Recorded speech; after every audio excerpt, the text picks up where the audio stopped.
ನಮಸ್ಕಾರ. ಧ್ವನಿ ಸಮಾಚಾರಕ್ಕೆ ಸ್ವಾಗತ. ನಾನು ರಶ್ಮಿತಾ. ಮೊದಲಿಗೆ ಮುಖ್ಯಾಂಶಗಳು.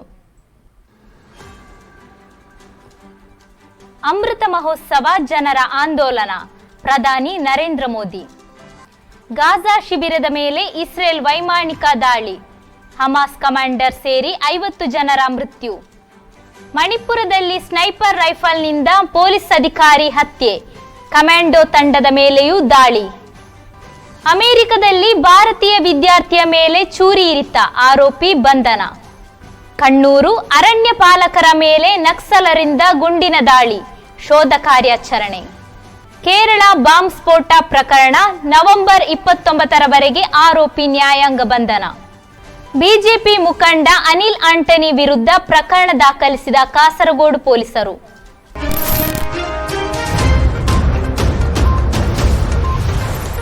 ಹೊಸದಿಲ್ಲಿ ಆಜಾದಿ ಕಾ ಅಮೃತ ಮಹೋತ್ಸವದ 1000 ದಿನಗಳ ಸುದೀರ್ಘ ಆಚರಣೆಯಲ್ಲಿ ಭಾರತವು ವಿಶ್ವದ 5ನೇ ಅತಿದೊಡ್ಡ ಆರ್ಥಿಕತೆ ಎಂಬ ಹೆಗ್ಗಳಿಕೆಗೆ ಪಾತ್ರವಾಗುವುದರ ಜೊತೆಗೆ ಮಹಿಳಾ ಮೀಸಲು ಮಸೂದೆ ಅಂಗೀಕಾರದಂಥ ಮಹತ್ವದ ಗಳಿಗೆಗೆ ಸಾಕ್ಷಿಯಾಗಿದೆ. ಈ ಮೂಲಕ ಅಮೃತ ಮಹೋತ್ಸವವು ಜನರ ಆಂದೋಲನವೇ ಆಗಿ ಪರಿವರ್ತಿತಗೊಂಡಿದೆ ಎಂದು ಪ್ರಧಾನಿ ನರೇಂದ್ರ ಮೋದಿ ಹೇಳಿದ್ದಾರೆ.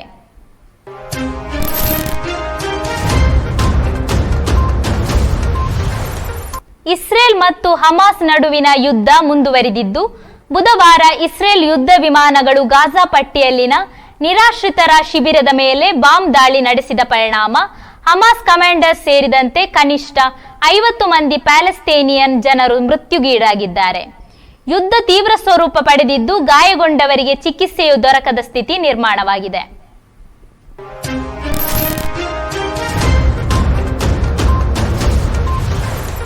ಹಿಂಸಾ ಪೀಡಿತ ಮಣಿಪುರದಲ್ಲಿ ಮಂಗಳವಾರ ಪೊಲೀಸ್ ಅಧಿಕಾರಿಯ ಭೀಕರ ಹತ್ಯೆಯಾಗಿದ್ದು, ಅದರ ಬೆನ್ನಲ್ಲೇ ಸ್ಥಳಕ್ಕೆ ಭದ್ರತೆಗಾಗಿ ಕಳುಹಿಸಲಾಗಿರುವ ಮಣಿಪುರ ಪೊಲೀಸ್ ಕಮಾಂಡೋ ತಂಡದ ಮೇಲೆ ಬಂಡುಕೋರರು ದಾಳಿ ನಡೆಸಿದ್ದಾರೆ.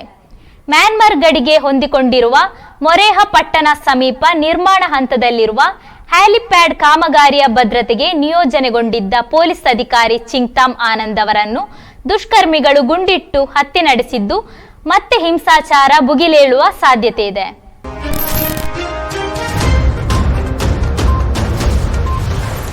ಕೇರಳಿಯಂ 2023 ಮೆಗಾ ಫೆಸ್ಟ್ ಇವತ್ತು ಮುಖ್ಯಮಂತ್ರಿ ಪಿನರಾಯಿ ವಿಜಯನ್ ರವರು ಉದ್ಘಾಟಿಸಿದರು.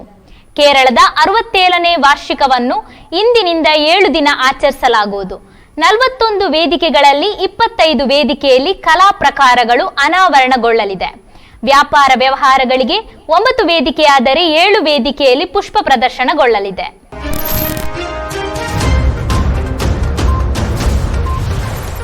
ಅಮೆರಿಕದ ಇಂಡಿಯಾನಾ ರಾಜ್ಯದಲ್ಲಿ 24 ವರ್ಷದ ಭಾರತೀಯ ವಿದ್ಯಾರ್ಥಿಯೊಬ್ಬನಿಗೆ ಚಾಕುವಿನಿಂದ ಇರಿದ ಘಟನೆ ನಡೆದಿದ್ದು, ಆತನ ಸ್ಥಿತಿ ಚಿಂತಾಜನಕವಾಗಿದೆ. ಇಂಡಿಯಾನದ ಆಲ್ಫಾರೆಸೋ ನಗರದ ಜಿಮ್ ಒಂದರಲ್ಲಿ ಈ ಘಟನೆ ನಡೆದಿದ್ದು, ದುಷ್ಕರ್ಮಿ ಜೋರ್ಡನ್ ಆಂಡ್ರಾಯ್ಡ್ ಎಂಬಾತ ಭಾರತೀಯ ವಿದ್ಯಾರ್ಥಿ ತೆಲಂಗಾಣ ಮೂಲದ ವರುಣ್ಗೆ ಹರಿತವಾದ ಆಯುಧದಿಂದ ಇರಿದಿದ್ದಾರೆ.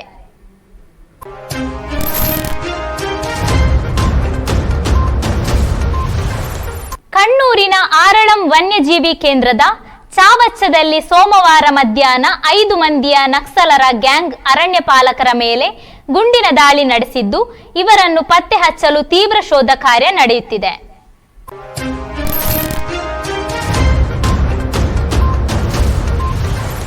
ಕೇರಳದ ಕಳಮಶ್ಶೇರಿಯಲ್ಲಿ ನಡೆದ ಬಾಂಬ್ ಸ್ಫೋಟ ಪ್ರಕರಣದ ತನಿಖೆ ಚುರುಕುಗೊಂಡಿದೆ. ಈ ಘಟನೆಯಲ್ಲಿ 12 ವರ್ಷದ ಬಾಲಕಿ ಸೇರಿ 3 ಮೃತಪಟ್ಟಿದ್ದಾರೆ. 50ಕ್ಕೂ ಹೆಚ್ಚು ಮಂದಿ ಗಾಯಗೊಂಡಿದ್ದಾರೆ. ಘಟನೆ ಬೆನ್ನಲ್ಲೇ ಶಂಕಿತ ಆರೋಪಿ ಡೊಮಿನಿಕ್ ಮಾರ್ಟಿನ್ ಪೊಲೀಸರಿಗೆ ಶರಣಾಗಿದ್ದಾರೆ. ಸತತ ವಿಚಾರಣೆ ಬಳಿಕ ಆರೋಪಿಯನ್ನು ಬಂಧಿಸಿದ ಪೊಲೀಸರು ಇಂದು ನ್ಯಾಯಾಲಯಕ್ಕೆ ಹಾಜರುಪಡಿಸಲಾಯಿತು. ಆರೋಪಿ ಡೊಮಿನಿಕ್ ಮಾರ್ಟಿನ್ ನನ್ನು ನವೆಂಬರ್ 29ರವರೆಗೆ ನ್ಯಾಯಾಂಗಕ್ಕೆ ಒಪ್ಪಿಸಲಾಗಿದೆ.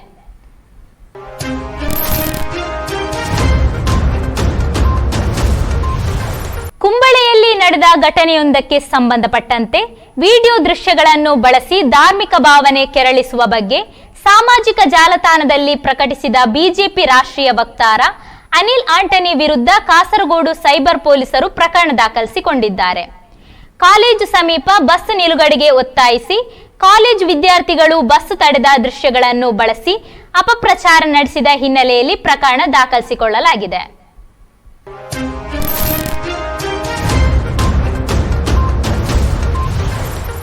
ಯಕ್ಷರಂಗದ ಹಿರಿಯ ಹಾಸ್ಯ ಕಲಾವಿದರಾದ ಪೆರುವೋಡಿ ನಾರಾಯಣ್ ಭಟ್ ಅಲ್ಪಕಾಲದ ಅಸೌಖ್ಯದಿಂದ ನಿನ್ನೆ ನಿಧನರಾಗಿದ್ದಾರೆ. ಯಕ್ಷಗಾನ ರಂಗದ ಹಾಸ್ಯ ಬ್ರಹ್ಮ ಎಂದೇ ಖ್ಯಾತಿಯನ್ನು ಪಡೆದ ಅವರು 6ನೇ ತರಗತಿಯವರೆಗೆ ವಿದ್ಯಾಭ್ಯಾಸ ಮಾಡಿದ್ದಾರೆ. 14ನೇ ವಯಸ್ಸಿನಲ್ಲಿ ನಾಟ್ಯಾಭ್ಯಾಸ ಇಲ್ಲದೆ ಧರ್ಮಸ್ಥಳ ಮೇಳದಲ್ಲಿ ಮೊದಲ ತಿರುಗಾಟವನ್ನು ಮಾಡಿದ್ದರು. ಇವರ ಸಾಧನೆಗಾಗಿ ಹಲವು ಪ್ರಶಸ್ತಿಗಳು ಇವರನ್ನು ಹುಡುಕಿಕೊಂಡು ಬಂದಿತ್ತು. ಪೆರುವೋಡಿ ನಾರಾಯಣ್ ಭಟ್ ಅವರ ನಿಧನಕ್ಕೆ ಯಕ್ಷಗಾನ ರಂಗದ ಕಲಾವಿದರು ಹಾಗೂ ಅಭಿಮಾನಿಗಳು ಕಂಬನಿ ಮಿಡಿದಿದ್ದಾರೆ.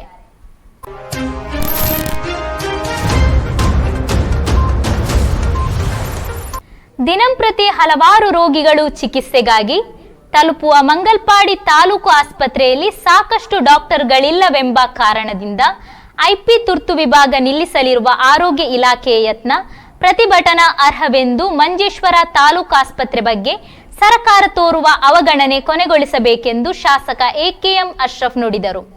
ರಾತ್ರಿ ಕಾಲದಲ್ಲಿ ಸೇವೆ ಮೊಟಕುಗೊಳಿಸಲಿರುವ ಯತ್ನವನ್ನು ಹೊರತುಪಡಿಸಬೇಕೆಂದು ಆಗ್ರಹಿಸಿ ಆರೋಗ್ಯ ಇಲಾಖೆ ಸಚಿವೆ ವೀಣಾ ಜಾರ್ಜರಿಗೆ ಆರೋಗ್ಯ ಇಲಾಖೆ ನಿರ್ದೇಶಕ ಡಾಕ್ಟರ್ ರೀನಾ ಕೆಜಿ ಅವರಿಗೂ ಶಾಸಕರು ಪತ್ರ ರವಾನಿಸಿದ್ದಾರೆ.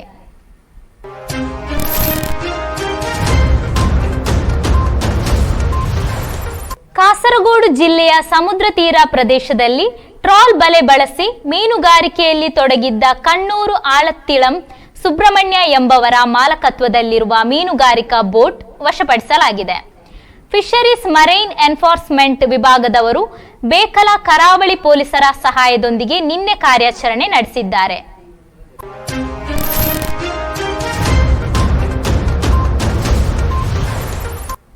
ಆಂಬ್ಯುಲೆನ್ಸ್ ಹಾಗೂ ಕಾರು ಮುಖಾಮುಖಿ ಡಿಕ್ಕಿಯಾಗಿ ವಾಹನಗಳೆರಡು ಜಖಂಗೊಂಡ ಘಟನೆ ಮಾಣಿ ಮೈಸೂರು ಹೆದ್ದಾರಿಯ ನೇರಳಕಟ್ಟೆ ಸಮೀಪ ಭಗವಂತಕೋಡಿ ಎಂಬಲ್ಲಿ ಮಂಗಳವಾರ ರಾತ್ರಿ 8ರ ವೇಳೆಗೆ ನಡೆದಿದೆ. ಪುತ್ತೂರಿನಿಂದ ಮಂಗಳೂರಿನ ಆಸ್ಪತ್ರೆಗೆ ರೋಗಿಯೋರ್ವನನ್ನು ಕರೆದುಕೊಂಡು ಹೋಗುತ್ತಿದ್ದ ಆಂಬ್ಯುಲೆನ್ಸ್ ಹಾಗೂ ಮಾಣಿ ಕಡೆಯಿಂದ ಪುತ್ತೂರು ಕಡೆಗೆ ಸಂಚರಿಸುತ್ತಿದ್ದ ಇಂಡಿಕಾ ಕಾರು ಮುಖಾಮುಖಿ ಡಿಕ್ಕಿ ಹೊಡೆದಿದೆ. ಅಪಘಾತದಿಂದ ಯಾವುದೇ ಜೀವ ಹಾನಿಯಾಗಿಲ್ಲ. ವಾಹನಗಳೆರಡು ಜಖಂಗೊಂಡಿದೆ. ಘಟನಾ ಸ್ಥಳಕ್ಕೆ ವಿಟ್ಲ ಪೊಲೀಸರು ಭೇಟಿ ನೀಡಿದ್ದಾರೆ.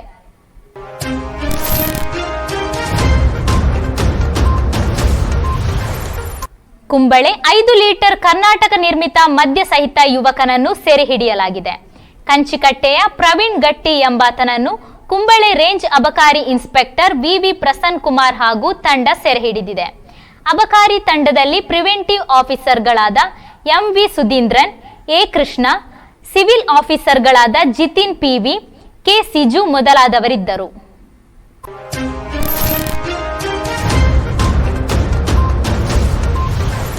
ಮಂಜೇಶ್ವರ ಉಪ ತಹಶೀಲ್ದಾರ್ ಮೇಲೆ ಹಲ್ಲೆ ಪ್ರಕರಣ ಮಂಜೇಶ್ವರ ಶಾಸಕ ಎಕೆಎಂ ಅಶ್ರಫ್ ಮತ್ತು ಇತರ 4ವರಿಗೆ 1 ವರ್ಷ 3 ತಿಂಗಳು ಜೈಲು ಶಿಕ್ಷೆ ಜೊತೆ 10,000 ರೂಪಾಯಿ ದಂಡ ವಿಧಿಸಲಾಗಿದೆ.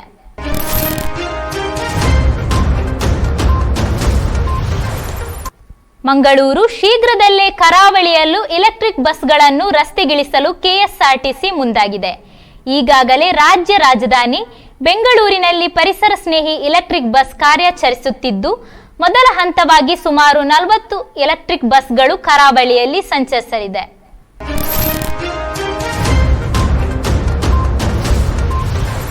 ಕನ್ನಡದ ಮೊದಲ ರಾಷ್ಟ್ರಕವಿ ಮಂಜೇಶ್ವರ ಗೋವಿಂದ ಪೈ ಇವರ ನಿವಾಸ ಗಿಳಿವಿಂಡುವಿನಲ್ಲಿ ರಾಜ್ಯೋತ್ಸವವನ್ನು ಆಚರಿಸಲಾಯಿತು. ಮಂಜೇಶ್ವರ ಗೋವಿಂದ ಪೈ ಸ್ಮಾರಕ ಸಮಿತಿ ಕಾರ್ಯದರ್ಶಿ ಉಮೇಶ್ ಎಂ ಸಾಲಿಯನ್, ಸಮಿತಿ ಸದಸ್ಯರುಗಳಾದ ಕಮಲಾಕ್ಷ ಕನಿಲ, ಕರುಣಾಕರ ಶೆಟ್ಟಿ, ಕಮಲಾಕ್ಷ, ಜಯಂತ ಮಾಸ್ಟ್, ಯಕ್ಷಗಾನ ಕಲಾವಿದರಾದ ಸತೀಶ್ ಅಡಪ್ಪ ಮೊದಲಾದವರು ಉಪಸ್ಥಿತರಿದ್ದರು.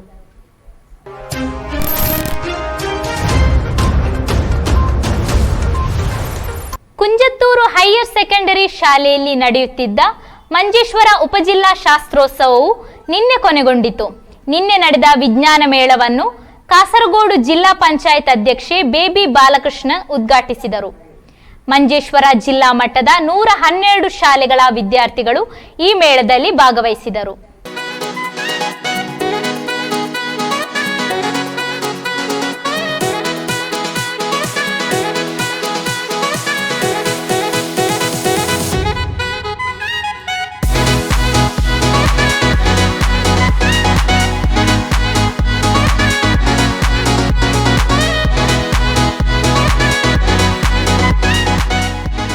ಇವತ್ತು ವರ್ಕ್ ಎಕ್ಸ್ಪೀರಿಯನ್ಸ್, ಅದೇ ರೀತಿ social science, high school, higher secondary, ಅದೇ LP UP ಎಲ್ಲ ಐಟಮ್ಗಳು ವರ್ಕ್ ಎಕ್ಸ್ಪೀರಿಯನ್ಸ್ ಮತ್ತು ಸೋಷಿಯಲ್ ಸೈನ್ಸ್ ಎರಡೂ ಕೂಡ ನಡೀತಾ ಇದೆ.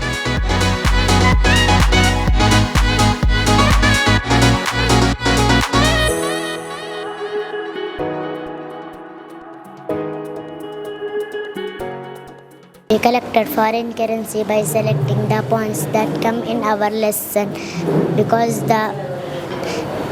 the foreign currency,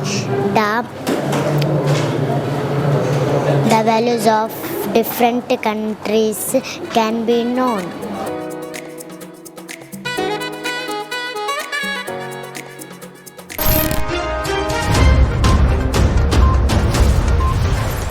ತಂದೆಗೆ ಮಗನಿಗಿಂತ ಮಗಳ ಮೇಲೆ ಹೆಚ್ಚು ಕಾಳಜಿ, ಒಲವು ಇರೋದು ಸಹಜ. ಮಗಳ ಆಸೆ ಇಷ್ಟ ಪೂರೈಕೆಗೆ ತಂದೆ ಯಾವುದೇ ತ್ಯಾಗಕ್ಕೂ ಸಿದ್ಧರಿರುತ್ತಾರೆ. ಆದರೆ ಮಗಳ ಸಣ್ಣ ಕೋರಿಕೆ ಈಡೇರಿಸಲು ಆಗದಿದ್ದಾಗ ಆ ತಂದೆಯ ಯಾತನೆ ಮಾತಿನಲ್ಲಿ, ಶಬ್ದದಲ್ಲಿ ಹೇಳಲಾಗದು. ಅಂತಹದೊಂದು ವಿಡಿಯೋ ಇಂದಿನ ವೈರಲ್ ಸೆಗ್ಮೆಂಟ್ ಅಲ್ಲಿ.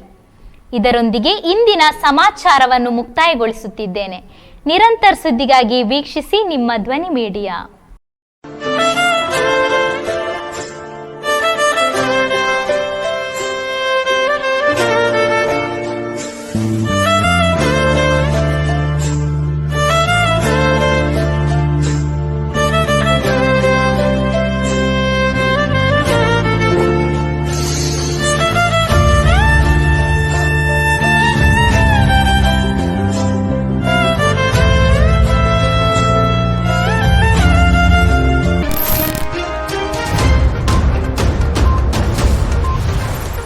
ನಿಮ್ಮ ನೆಚ್ಚಿನ ಧ್ವನಿ ಮೀಡಿಯಾ ಆ್ಯಪ್ ಇದೀಗ ಗೂಗಲ್ ಪ್ಲೇಸ್ಟೋರ್ನಲ್ಲಿ ಲಭ್ಯವಿದೆ.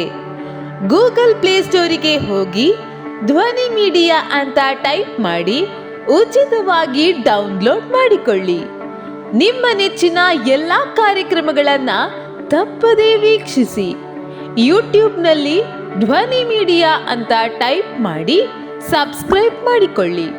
ಧ್ವನಿ ಮೀಡಿಯಾವನ್ನ ಫೇಸ್ಬುಕ್, ಇನ್ಸ್ಟಾಗ್ರಾಮ್ ಹಾಗೂ ಟ್ವಿಟರ್ಗಳಲ್ಲೂ ವೀಕ್ಷಿಸಬಹುದಾಗಿದೆ.